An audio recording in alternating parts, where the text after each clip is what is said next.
finish this soon. Mr. President. Para kay Jambi, wala raw case si Manny maging Pangulo. As a Senate President, he was a disaster. As a leader, he is a non-starter.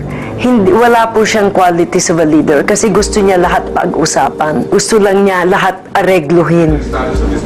Estilo raw ng isang trapo ang nakikita ni Jambi kay Manny. Yung leadership niya ay transactional. When he wanted to be Senate President, he tried to ask me what committee I wanted. But then he never came back to me because he got the numbers. So, gagamitin ka kung kailangan. Kapag hindi ka na kailangan, itatapon ka. Lahat is for sale. Si Senator Villar, everything has a price. Kung everything has a price, di sana nabayaran ko na siya. You don't agree with transactional leadership? Well, hindi mo maiiwasan na mayroong mga panahon na kailangan naman talagang bigyan mo ng proyekto kung nangangailangan mo naman eh.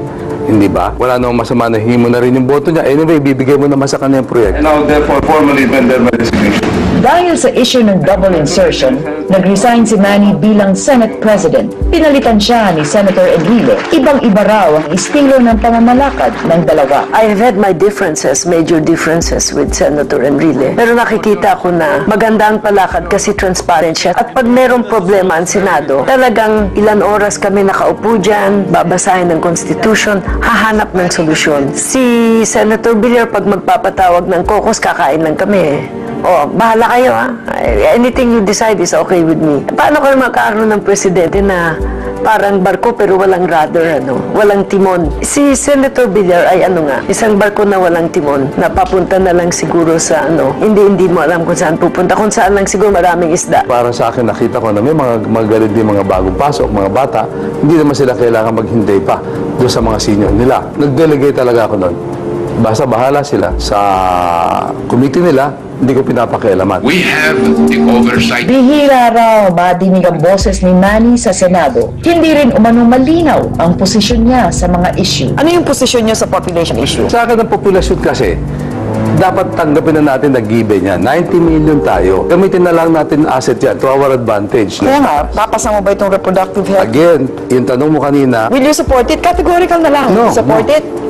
Sa akin kasi hindi ako naniniwala na mahalaga yung panukala na yan. At naniniwala ako na umuubos na oras natin yung pagdidebate dyan. How will you handle GMA? Yan ay trabaho ng judiciary. Hindi tama na ang Pangulo ay makikialam dyan. Ibang Mr. Cool ang nakatrabaho raw nila sa Senado. Si Senator Villar, Mr. Suspend. Kasi dapat may Senate President ka para kung may problema sa Senado, magruruling. Si Villar, sasabihin niya, suspend. 1 minute suspension. Minsan 4 na oras, nagsasayang kami ng panahon. O pare, lumamig ka na lang. Palamigin, walang nadi-decide. Mahalaga sa Senado ang hindi nag-aaway-away. Sapagkat tayo ay naasahan ng ating mga kababayan na magtrabaho, may magawa. Kung ang gagawin natin, magbabangayan tayo ng magbabangayan, mawawalan na respeto sa atin ng ating mamamayan at wala tayong magagawa. Welta ni Manny, may ibang motibo raw si Jambi. Yung pala nag-a-accuse sa akin, takbong presidente. Lahat naman ng senador pwedeng mangarap tumakbong presidente. Pero ang issue dito, porket bang tatakbo ka ng presidente, hindi mo na titingnan? Gusto ba niyang ipikit ang mga mata ko sa korupsyon? Mas immoral po yan. Sa kabila ng kaliwat kanang batikos, wala na raw atrasan ang mga plano ni Manny sa 2010. We're standing on the basis of experience, capability, leadership, and I think Manny is a worthy candidate. Hindi naman to dahil nalungkot tayo or what, boboto na natin yun. We should be open-minded about this and we should look at the candidate carefully. Ano ang definition mo ng isang magaling na leader? Pag hindi ka leader, kailangan bayaran mo yung mga tao mo. Bigyan mo ng projects para makuha mo yung loyalty nila. Sa tingin ko, kung magaling ka leader, hindi mo naman kailangan na yun.